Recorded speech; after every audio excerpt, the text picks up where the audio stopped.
हमारी धरती, जिसको प्रकृति ने जीवन के लिए हर ज़रूरी चीज़ प्रदान की है। इस धरती पर हज़ारों तरह के जीव जंतु आए और चले गए। आज के समय में इस धरती पर इंसानी सभ्यता निवास करती है, जो कि बहुत ही ज़्यादा विकास कर चुकी है।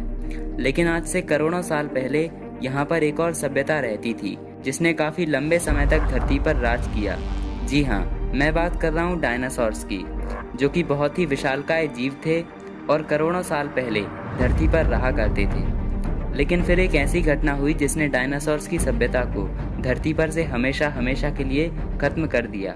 इस घटना को जानने के लिए हमें समय में पीछे जाना होगा। हमें जाना होगा करीब 6.5 करोड़ साल पहले। ये है डायनासोर्स के समय की धरती। यहाँ पर वातावरण बहुत ही ज़्यादा सुंदर है। वायुमंडल में ऑक्सीजन की मात्रा 30% से भी ज़्यादा है, जिसके कारण यहाँ पर रहने वाले जीव आकार में बहुत ही बड़े हैं। यहाँ पर डायनासोर्स की कई प्रजातियाँ निवास करती हैं। डायनासोर्स के अलावा और भी कई जानवर इस समय धरती पर रहते हैं। लेकिन अचानक एक दिन 10 किलोमीटर से भी बड़ा एस्टेरॉयड धरती की तरफ बढ़ने लगता है, और जैसे ही ये एस्टेरॉयड धरती के वातावरण में प्रवेश करता है तो इसकी रफ्तार 70,000 किलोमीटर प्रति घंटे से भी ज़्यादा हो जाती है। इसी रफ्तार से ये एस्टेरॉयड हमारी धरती की तरफ बढ़ रहा था। वायुमंडल में घुसते ही घर्षण के कारण ये एक भयानक आग के गोले में बदल जाता है और उससे बहुत ही तेज रोशनी उत्पन्न होती है। आसमान में ये रोशनी बिल्कुल साफ साफ दिखाई दे रही थी। शायद उस समय के डायनासोर्स भी अपने विनाश को अपनी ओर आते हुए देख पा रहे होंगे।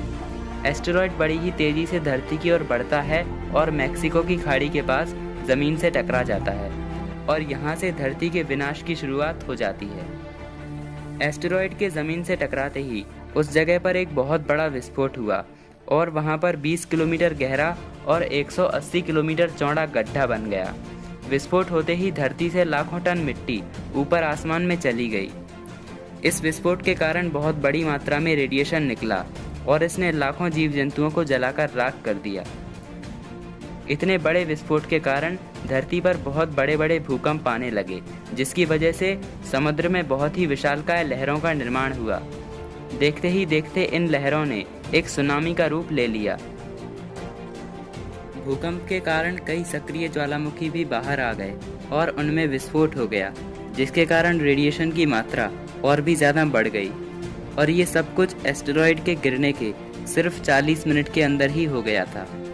और अब धरती का तापमान 100 डिग्री सेल्सियस से भी ज़्यादा हो चुका था। ये तापमान लगातार बढ़ता जा रहा था। विस्फोट के बाद इतना विनाश धरती पर हो चुका था, लेकिन अभी तो एक और प्रलय आने वाली थी। एस्टेरॉयड की टक्कर के बाद जो लाखों टन मिट्टी अंतरिक्ष की तरफ चली गई थी, वो पृथ्वी की ग्रेविटी की वजह से ज़मीन पर वापस आने वाली थी। तापमान ज़्यादा होने की वजह से ये मिट्टी एक आग के गोले के रूप में धरती पर बरसने लगी। अब तक धरती का तापमान 200 डिग्री से भी ज़्यादा हो चुका था। इतना ज़्यादा तापमान होने के कारण डायनासोर समेत सभी जीव जंतु खत्म हो गए थे।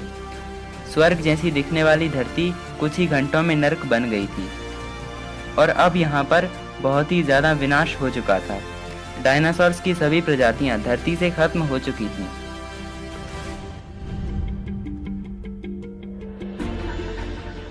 तो दोस्तों, आज की इस वीडियो में हमने जाना कि कैसे एक एस्टेरॉयड के गिरने से डायनासोर्स की पूरी सभ्यता खत्म हो गई। उम्मीद है आपको ये वीडियो पसंद आई होगी, और कैसी लगी आपको ये वीडियो प्लीज़ कमेंट में ज़रूर बताएं। अगर आप ऐसे ही वीडियोस आगे भी देखना चाहते हैं तो हमारे चैनल को सब्सक्राइब करें और साथ में इस बेल आइकन पर ज़रूर क्लिक करें, ताकि जब भी मैं कोई वीडियो अपलोड करूं आपको उसकी नोटिफिकेशन मिल जाए। मैं अंकुर श्रीवास्तव मिलता हूं आपको बहुत जल्द एक नई वीडियो के साथ। तब तक के लिए नमस्कार।